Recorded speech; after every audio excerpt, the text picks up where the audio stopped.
Pakinggan po natin mga pre, yung kapalpakan ni Sara Duterte. Yari ka dito, Sara. Panoorin po natin. Palpak siya dito eh. Hindi niya alam siguro ko itatapon niya o kinuha ko. Tapos binasa ko. Napakasimple nung pakiusap nung tao. Noong kampanya, Okay, kasi nung kampanya daw may mga request no sa mga kumakandidato, yung mga tao. Okay, so pakinggan natin 'to. May request kay PBBM no na may mga hawak daw na papel, nakasulat doon, bla bla bla ganon. Okay, so pakinggan po natin dito po pumalpak si Sara Duterte. Panoorin natin. napapansin ko, di ba nakikita niyo sa footage, magbibigay yung mga tao niyan eh. Sobre, request letter, hingi ng tulong. Mm. Hindi niya yan tinatanggap. Mm. So, hindi daw po tinatanggap ni PBBM yung mga request letter, 'di ba? O hindi daw po tinatanggap ng Pangulong Bongbong Marcos yung mga humihingi ng tulong. Kasi syempre nangangampanya po sila eh. 'Di ba? So, pag nangampanya ka kasi mga pre, di ba bawal naman talaga yung yung halimbawa may nag-request sa'yo, ganito, tulungan mo naman ako, ganyan ganyan, hingi ng ganito, hingi ng ganyan. Alam naman po natin na bawal 'yon. 'Di ba? Ano pong tawag doon kapag pinatulan mo yung mga nang humihingi sa iyo? Vote buying 'yun. Okay? Vote buying. Klaro po? Vote buying. Okay? So, ito yung ginawa ni Sara Duterte, Inday Sayad Lustay, also known as Piatos. Ito yung ginawa niya. Akala niya siguro masisira niya si PBBM dahil lang dyan. Okay, so ito po yung ginawa ng ating pinakatanga na Vice President. Panoorin natin. Hindi niya yan, di ba, kakamay, dadaan yung convoy, kakamay. Gaganayan niya yan. Tapos merong isang beses, di ko alam, baka siguro ginanon na talaga yung kamay niya at ginanon yung papel. So, magkatabi kami. Nahawakan niya yung papel. Tapos, hindi niya alam siguro ko itatapon niya o kinuha ko. Ay, kinuha mo? So, ikaw yung superhero pala. Kinuha mo eh. Tapos binasa ko. Napakasimple nung pakiusap nung tao. Sabi niya, ito po kasagsagan po ito ng kampanya noon ng Uniteam. Okay. Konting tulong lang sa dagdag kapital. Ako ay isang vendor. Napakaliit na bagay. Hindi niya binasa. Sabi, hindi niya man lang inattempt alamin kung ano yung kailangan ng tao. So sabi ko sa kanya, ako na nito. Sabi ko, huwag mo na isipin to, ako na. Tapos sabi niya, ikaw na ha, ikaw na bahala dyan. Sabi ko, ako na. So yun, meron akong experience na ganyan sa kanya. So maliwanag po dito, si Sara na po yung gumawa. Nangangampanya po sila noon, si PBBM at Sara Duterte. Hawak-hawak daw po ni PBBM yung isang papel. 'Di ba?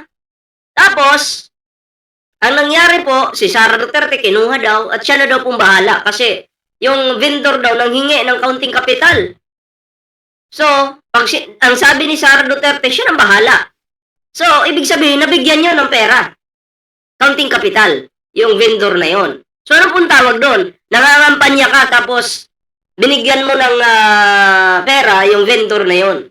Anong po yung tawag doon? Vote buying.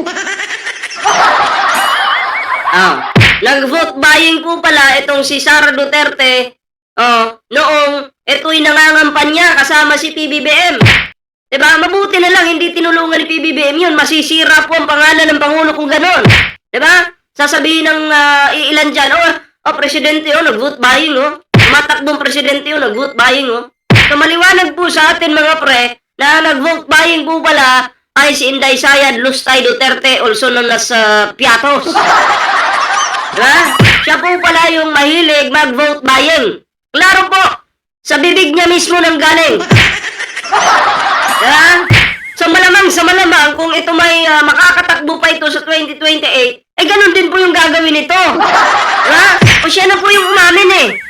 Ano tawag doon? Diba?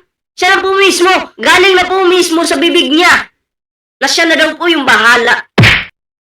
Oh, siya na daw po yung bahala mga pre. Akala mo, Inday Sayad Duterte, superhero ka na. Mali, palpa ka. Oh, sinira mo yung sarili mo, nilaglag mo yung sarili mo. Kasi imagine niyo mga pre, kung ako po, mangangampanya ka, kaway-kaway ako dyan, may mga tao, magbibigay sa akin ng papel, babasahin ko yan.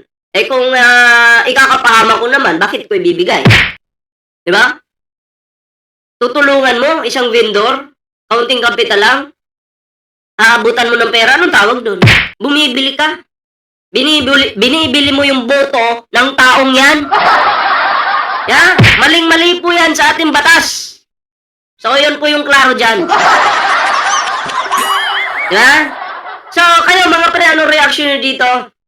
Comment down below para naman po ay mabasa po natin yung inyong kanya-kanyang opinion, di ba? Okay, so ngayon, idugtong po natin ito. Etong aso po ni Sara Duterte. Sino po ito? Walang iba kundi si Amy Marcos.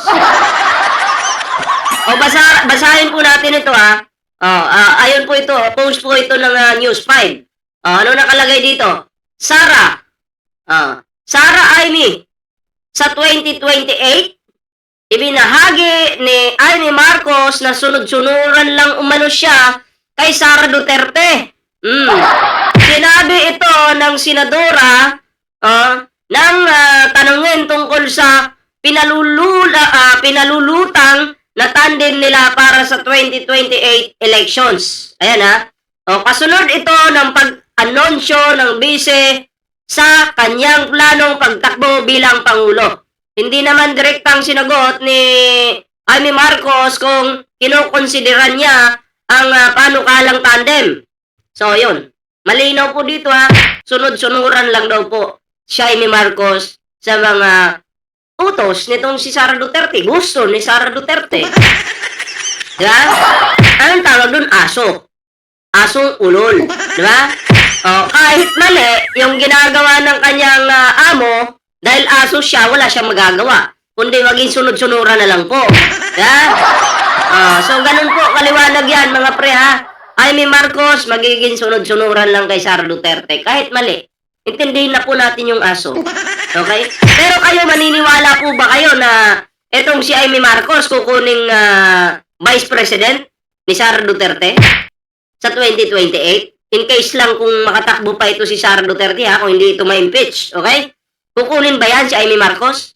Ako po, malabong-malabo pa po yan. Sa tingin ko, napakalabo. Bakit? Wala namang supporter yan walang supporter. Yan si Amy Marcos. Tingnan nyo nga nung eleksyon, muntik nang matalo. Kaunti na lang para malaglag.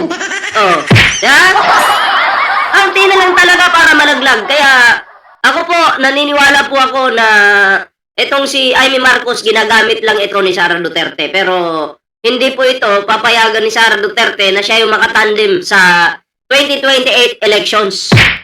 Naniniwala po ako dyan. Or di kaya, gagamit-gamitin lang. Di ba? Gagamit-gamitin lang. Pero yung pagkakatiwalaan talaga si Amy, hindi po yung pagkakatiwalaan ni Sara Duterte. Alam niyo kung bakit? Itong si Sara Duterte, mga pre, user to Diba? Manggagamit to. So, hanggat may napapala si Sara Duterte sa'yo, gagamitin ka ng gagamitin, Amy Marcos. Diba? Pero never kang pagkakatiwalaan yan ni Sara Duterte. Bakit? Alam ni Sara, yung sarili mo ang kapatid, tinraidor mo. Tapos nag-e-expect ka na pagkatiwalaan ka ni Sara Duterte. Hindi niya gagawin yun. Pero ang gamitin ka, kayang-kaya niya. So, ganun po yun, yung pagkakaintindi ko dyan, mga pre. Kayo, anong reaction nyo dito? Comment down below para naman po mabasa natin yung inyong kanya-kanyang komento. Ayan. So, ngayon naman, mga pre, ibigyan naman po natin ito ng reaksyon. Etong, ayon po kay Defensor, VP Sara's alleged threat versus PBBM still unimpeachable offense. Ayan Impeachable naman po talaga yan, yung ikaw ay magbanta sa Pangulo ng Pilipinas. Lalo na't Vice President ka pa. Diba? pinagbantaan mo na may kinuha ka ng tao na in case patayin ka, ipapapatay mo to. Di ba? So, malinaw po yan. Kahit sa mata ng mga Pilipino na lang, no? Malinaw po yan na maling-mali. At impeachable po yan sa mata ng batas. Okay?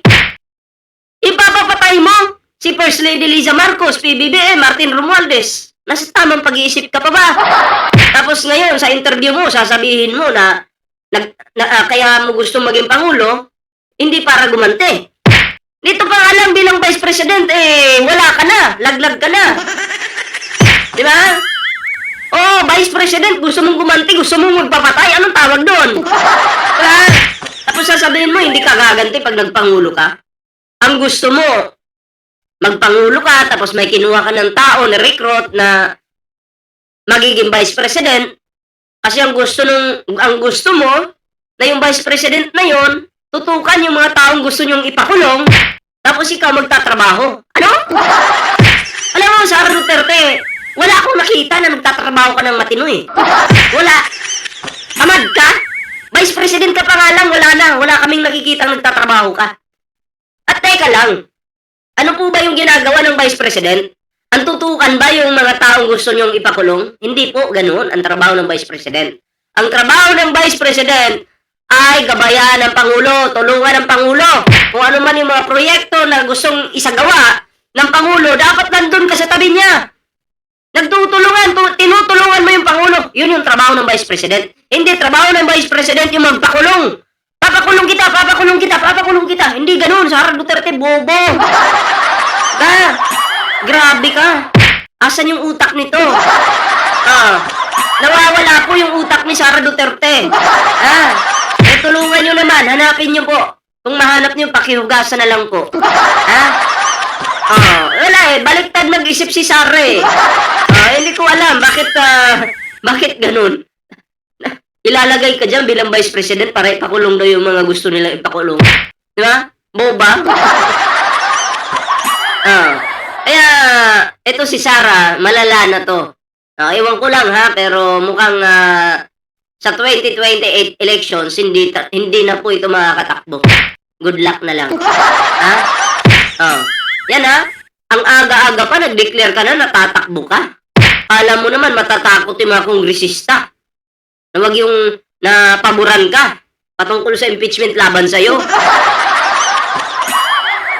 Nung siya yung nag-announce, natatakbo siya bilang Pangulo ng Pilipinas sa 2028, wala pong sumama sa kanya.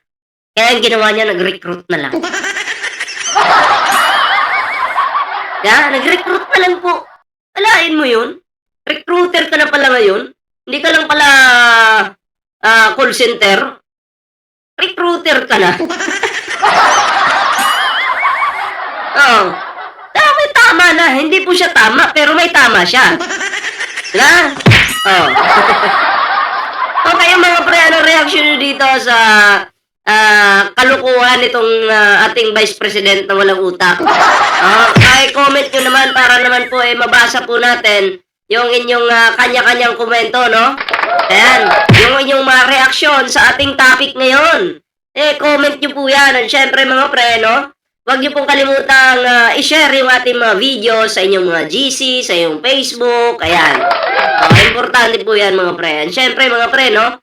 Magandang gabi po sa lahat. At yun na nga, magkita-kita po ulit tayo sa susunod nating video. Pero bago po tayo magtapos, may TikTok, may Facebook po tayo dyan. Kalimbagin nyo na po yan. Huwag kalimutan mag-like, share, subscribe para po maging updated kayo sa mga uploads natin. So hanggang dito lang muna yung ating video. Ingat at magkita-kita po tayo sa susunod na video. Magandang gabi po.